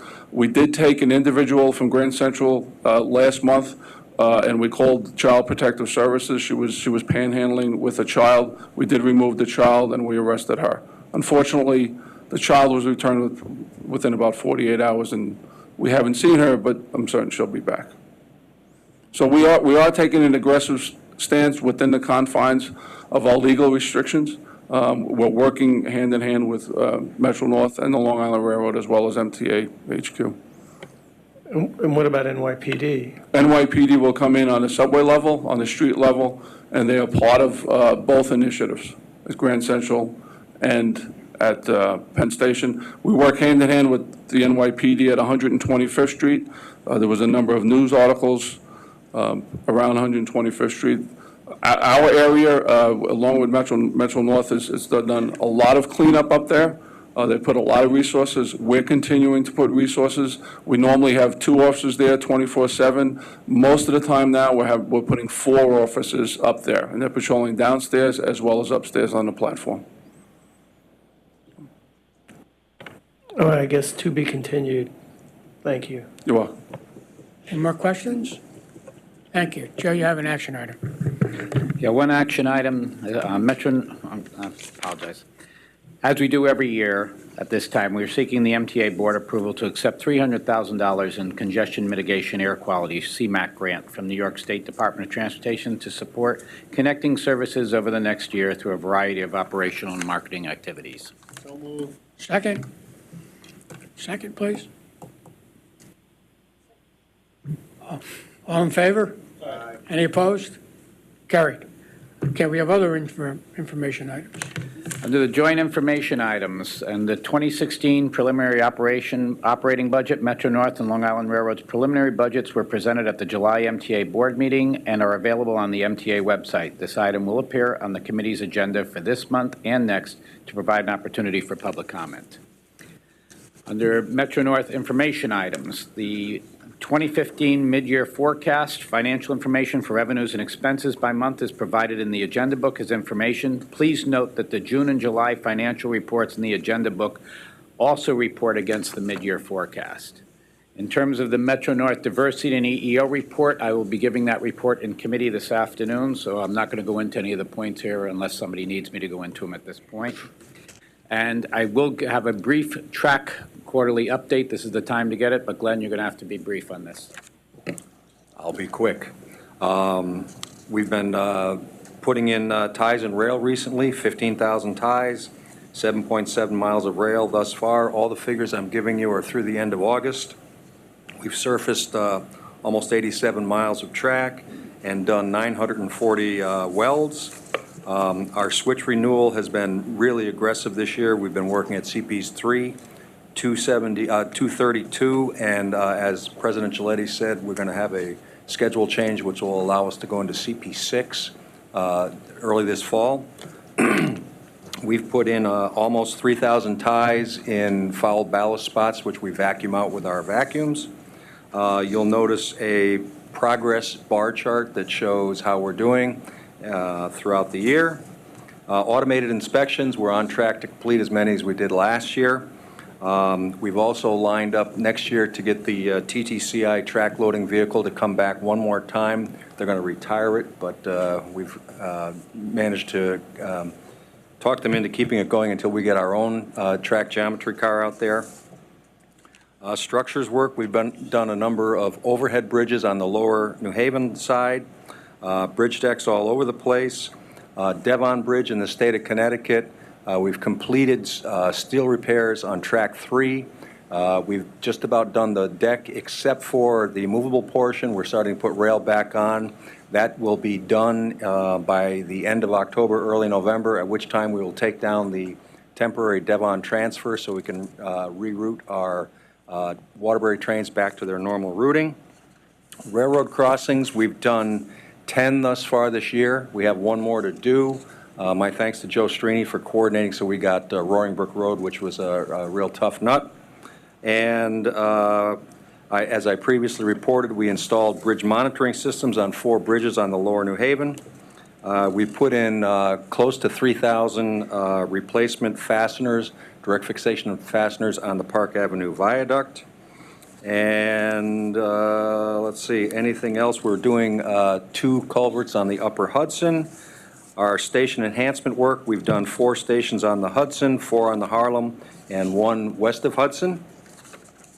A bunch of internal work on our own substation doors, CIL roofs.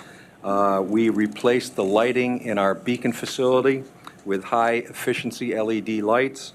We're going to do that before the end of the year in our Water Street facility in Poughkeepsie. And like I said, the biggest thing that we're doing before winter prep is CP6. Chuck. A suggestion, if I may, unless you're already doing it. When you put forth a station renewal, a track change or the like, when you put that forth, do you put forth a timeline that is part of the request for approval by the board? Do you put forth a timeline for commencement and completion in the contracts? This work that I said was all force account work, so nothing was contracted out. All right. And what we do is we schedule our work, so. But do you notify people at a point of beginning and a point of end? The reason I'm our asking customers? you the question, yes. Yes, sir. All right. Yes. That was the point. Does the customers know, starting August 1, we're going to do X, Y, Z, and it'll end, we hope, somewhere between October and December. Is that right? Everything that requires a schedule change, we tell them in advance and tell them the duration. The things, for example, like production tie work, where we don't have a schedule change, we do not normally notify our folks of that. But most of our road crossings this year were on New Haven branch lines, so we had to bus for the weekends. That is scheduled way in advance so that they know what weekends are affected. Okay. All right. And I'm sorry to cut Glenn's presentation short, but just so that you do know, the work that has gone on, we elected, and that's why we came to the board, even with the schedule change, to put the 5 minutes additional time in on the weekends. We do plan that out, and there has been a tremendous amount of work that's been done.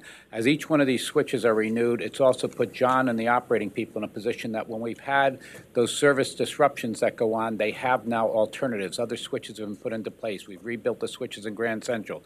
There's been a tremendous amount of work here that's reflected in what you're seeing go on in terms of our recovery, in terms of where our, I'll call it our efficiency, because I don't like to use the other words that you always come back at me with. And the other end of it is that we are seeing an increase in the ridership, and we have put this out to the public, letting them know well in advance what is going on.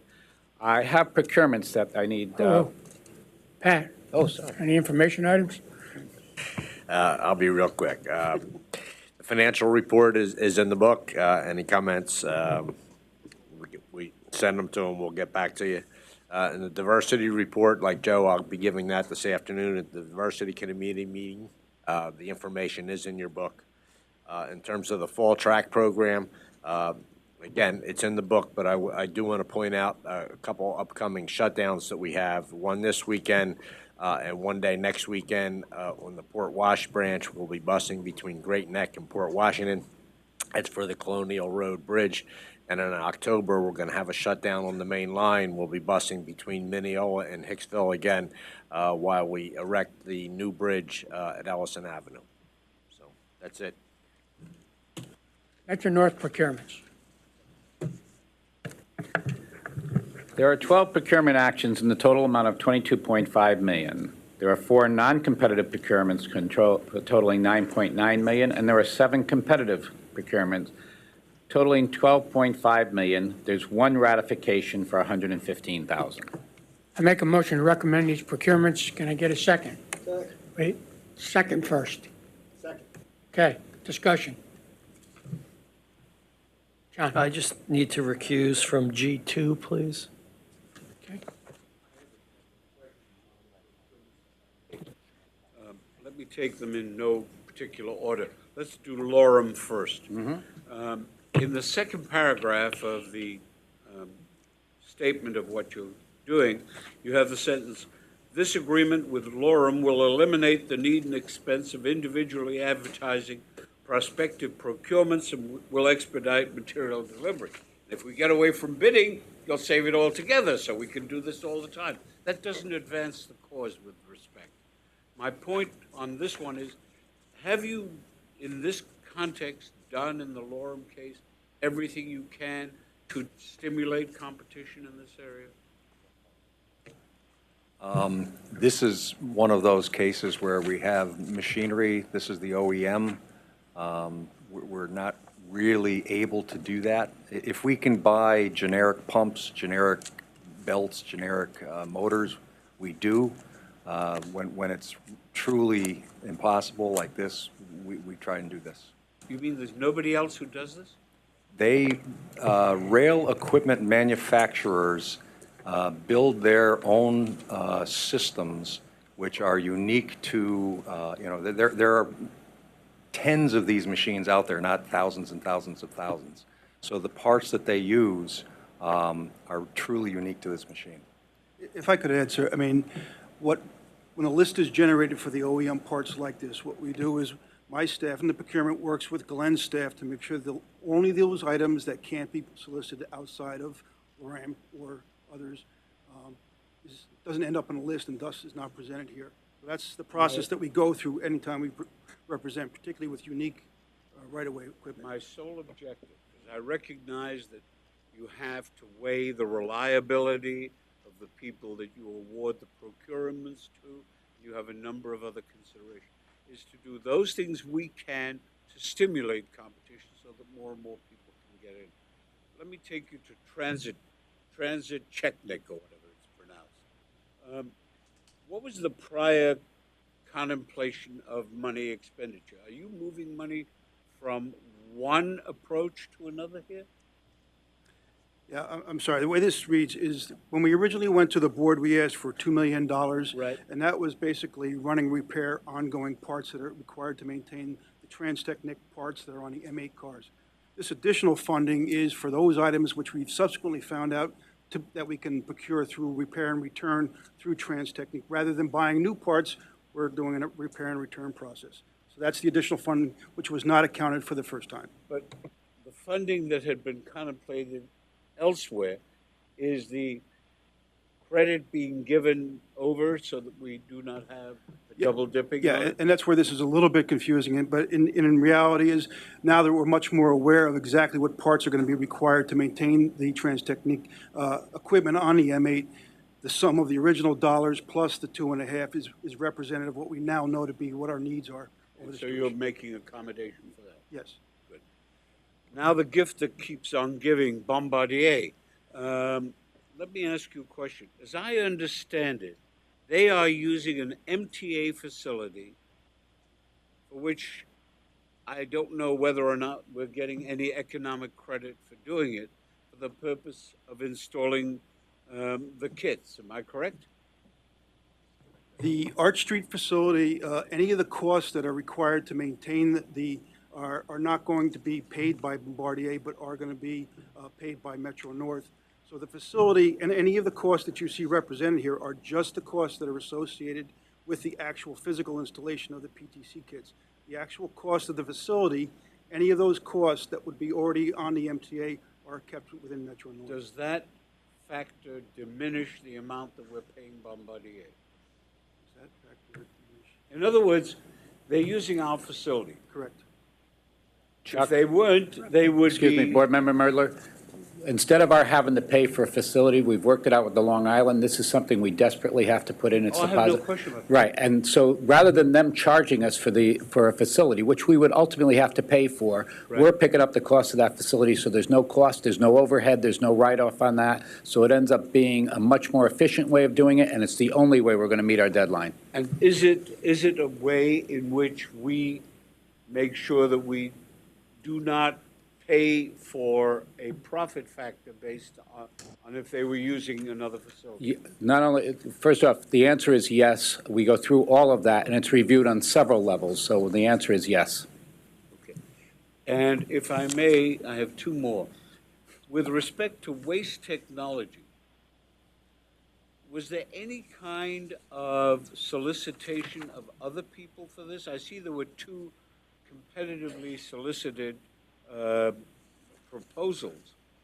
This is competitive. What was the balance in terms of, was the other one no good or what?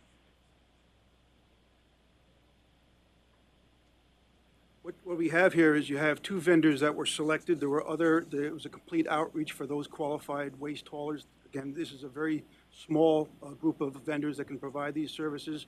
So this is somewhat unique in that we've gone now to two vendors. Was this the lowest bidder? Yes, they are. That's what I wanted to know.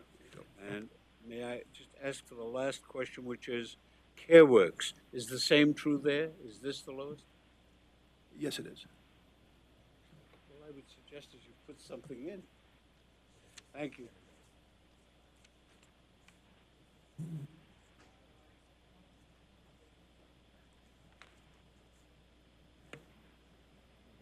Long Island Railroad has 4 procurements in this month's package totaling $29.2 million. There is 1 non-competitive procurement in the amount of $19 million and 3 competitive procurements in the amount of $10.2 million. There are no ratifications in this month's package. Those items are in the book. If you have any questions?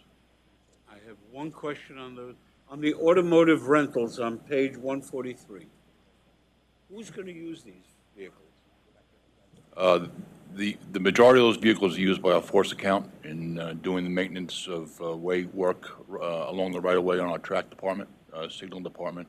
Mostly, it's all our forces that use those vehicles. But are they people who are literally working in the field, or is this a vehicle in and by which, no pun intended, is this a vehicle in and by which people have a car at their disposal? The majority of this is for our heavy-duty equipment vehicles that are used by the force account.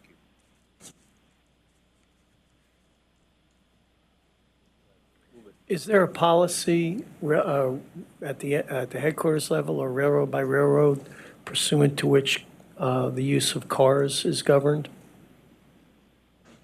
Could you comment?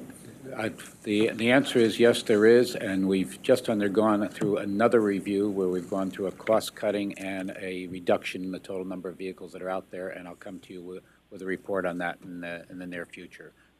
Kathy, is there anything that you want to add to that? Okay. No, there's an all-agency policy.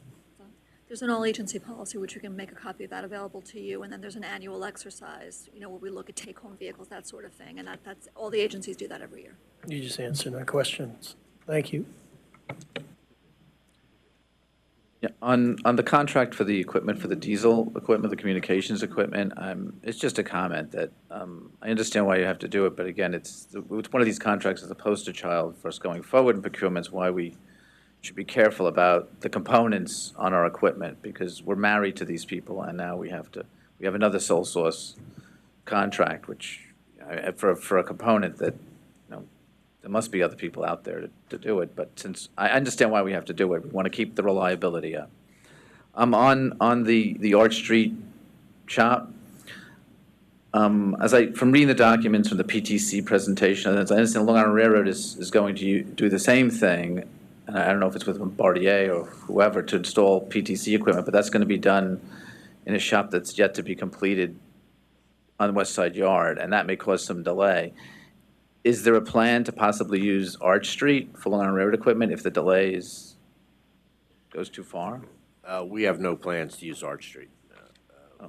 We think we're going to be able to get into West Side Yard at the appropriate time. So it's one of those ones we got to closely monitor the PTC contract and their actual delivery of these kits that we need to install. And we're going to use our own forces for that. We're going to use our own forces to install the kits? Yes. And Metro-North is using Bombardier? Okay.